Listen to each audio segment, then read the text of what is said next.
I grew up in a family of 6 and I'm the youngest in the family.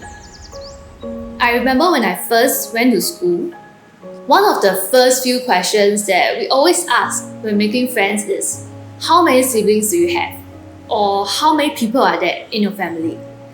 And when I reply that there are 6 members in my family, most of my friends will react, wow, your family is so big, and some will be envious that I have many siblings. So in my primary school days, I was proud of being born in a big family. At that young age, I didn't know about the financial hardships that my parents were going through to support the family. I still recall back then, there was a teacher who chided me for wearing a school pinafore that was too short for a P5 student. She thought I was a defiant student trying to follow the fashion trend. But I didn't wear that because of fashion. It was because my parents didn't intend to buy new set of school uniforms for me, since I was graduating very soon. But even then, I thought that it was perhaps a tradition of some sort, and it didn't hit me that it was because my family was poor and we couldn't afford to spend unnecessary money on a new set of school uniforms. It was probably only when I went to secondary school did I begin to figure out that my family was not well-to-do. My father was the sole breadwinner, but I didn't understand his job scope when I was younger. So the first time when I had to fill in the family particulars form in Sec 1, I asked my father, what do I fill in for your occupation? And he said, delivery man. Delivery man? What do you deliver? I asked him. And he told me, yeah, I deliver the hardware materials for construction sites.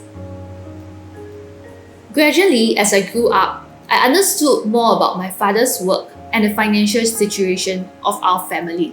There was constantly quarreling at home about electricity and water bills. The most classic one that I remember was that we were not allowed to turn on the water heater when bathing because the weather is hot enough in Singapore. But somehow, when it comes to sleeping at night, my father would then say that the weather is now cold enough, so we don't need to have air cons installed at home. If you understood the self-contradictory statements. My mother also tried her best to reduce household expenses within her means. I can still recall how she would sit on the sofa on a Sunday night to sew up the holes on my school shoes so that they can last longer without having to buy another new pair of shoes. Maybe not as touching or teary as Jack Neal's home run movie 跑吧孩子, but it was something that I didn't think would still happen in the 21st century. That's why my parents wanted me to study hard and get good results. They think that the only way to earn more money and enjoy a better standard of living is to ace my academics. So since kindergarten, I studied diligently every single day, Monday to Sunday from morning till night, holidays included. While other kids of my age were having fun at the playground, playing catching or watching TV shows, I was seated at my usual seat studying. My hard work eventually paid off. I cruised through my academia exams and I was awarded a scholarship by NTU to study accountancy. Why accountancy, you may ask? Truth be told, I had no idea what to pursue at that point in time, as I was simply going through the motions of studying, get good results, continue to study more, and continue to get good results. My parents suggested that I could take up accountancy because it was known to be a lucrative career path. My sister, on the other hand, was against the idea as the working hours are known to be long with poor work-life balance. But eventually, I took heed of my parents' advice and graduated with a first-class honours for accountancy. It was also during my university time when my sister started to share more about the stock markets with me. And I saw how the knowledge I learned in Nanyang Business School could be applied to analyze stocks in the financial markets. I began to take interest in the stock markets and started my investing journey. At the same time, I started my full-time finance job. Initially, I thought I just have to endure a little, but it was far from my expectation.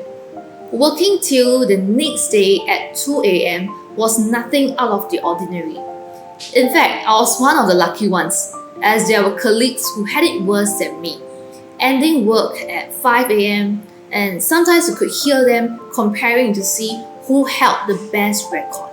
Is this really the kind of success which I have signed up for? Throughout my initial phase of life, I was walking the path that is coined as the success path. Attained good grades, scored myself a university scholarship, landed in one of the big four firms, received excellent appraisal for my work performance. So following this path, the conventional definition of success would be to continue on to climb the corporate ladder and compete in the rat race. It is a constant struggle because when you try to look around you for guidance and inspiration on how to get around this, you realize that there are more people who are in the same position as you in this rat race than who are clear-headed about it. And there is an explanation for this phenomenon that we see in society. Most of us are conditioned to believe that success in life is equivalent to scoring your A's in studies, graduating from the most prestigious college, securing a job in a large established MNC, and getting promoted yearly to climb the corporate ladder. Very few will tell you that success in life is living a life to the fullest based on what you really want. So how am I going to find guidance or advice on getting out of the rat race from those around me when they are also in that same rat race? Then something happened in 2019. My dad got into an accident during our vacation. He suffered from a traumatic brain injury and went into a coma for a month. And all that happened overseas, so my family had to arrange time off work to fly overseas. When he was finally able to open his eyes and to be transported back to Singapore, things did not improve from there. He remained in the vegetative state and lost his ability to respond. It was the toughest period of my life. I wanted to spend more time to look after my father, yet the nature of my job did not allow me to do so. Eventually, I took a few months unpaid leave to spend more time with my father and to help out with the family. During this period, I took the opportunity to reflect on the purpose of life and what I really want to achieve. It dawned on me that all this while, I was simply doing what the society deems as successful. I wasn't pursuing what I really wanted to do. And in the process, I sacrificed the time that I spent with my loved ones. At that time, I was already investing in the stock markets and I have great passion for it. I knew the importance of investing early to beat inflation and to let my money work for me. So as I was planning for the next stage of my life, the idea of teaching people how to invest well popped up. If we can learn to invest to create an additional source of income, that can elevate our financial weight and potentially widen our career choices. Or just like in my case, I do not have to worry about taking unpaid leave to care for my father with the additional income from my investments. However, the financial markets have always been associated with stress and complexity.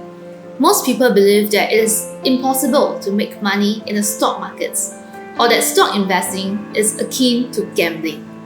If I can break down the complex investment terms into digestible knowledge for an average investor and show them the beaten path, it will benefit more investors in this investing journey. Coming from the background of accountancy, I initially thought that it would naturally make me a good investor, but that was far from the truth.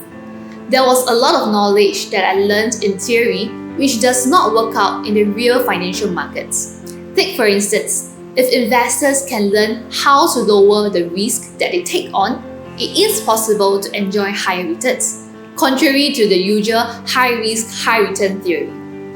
And along the way, what made me a better investor was actually the practical knowledge that I gained through experience in the financial markets that allowed me to act independently under various market conditions. How not to panic during crisis, and how not to be overly greedy during the good times. So I thought, If I could help more investors by imparting the practical knowledge and the investment strategies, it could add much greater value and satisfaction to what I do. And that will also fulfill the 3 principles that I'm looking out for. Number 1, to find something which I love to do. And number 2, that thing is also what I am good at doing. And lastly, number 3, it is something which the society needs or values. So I took the step and started a financial education firm together with my sister. Since then, we have crossed paths with investors from all walks of life, sharing our investing principles, coaching our methodology to investors who are serious in becoming better, producing content which added value to their investing journey, and doing guest speaking on various platforms. In life, how we can derive meaning and purpose is that while we are doing the things we love, we can at the same time contribute and extend help to others in our own means. Till today, there are still some who ask me, why are you doing this when you can easily get a higher paying corporate job with your qualifications? The idea is similar to how dedicated educators in school still choose to teach over working in the corporate landscape, despite having stellar qualifications. Because you get to touch the lives of others and you make a difference while tapping on your expertise in that subject matter. I believe the true meaning of life is to live it to the fullest, based on the purpose and the worth that you set for yourself. Life is truly finite, so don't let others dictate your life and learn to make your own choice on how you want it to be. Everyone deserves to pursue the life that they dream of, to do things because they love to and not because they want to. And I believe that investing is a great way for us to achieve our financial goals earlier. But more importantly, I believe that we should be able to make money in the markets in a stress-free manner.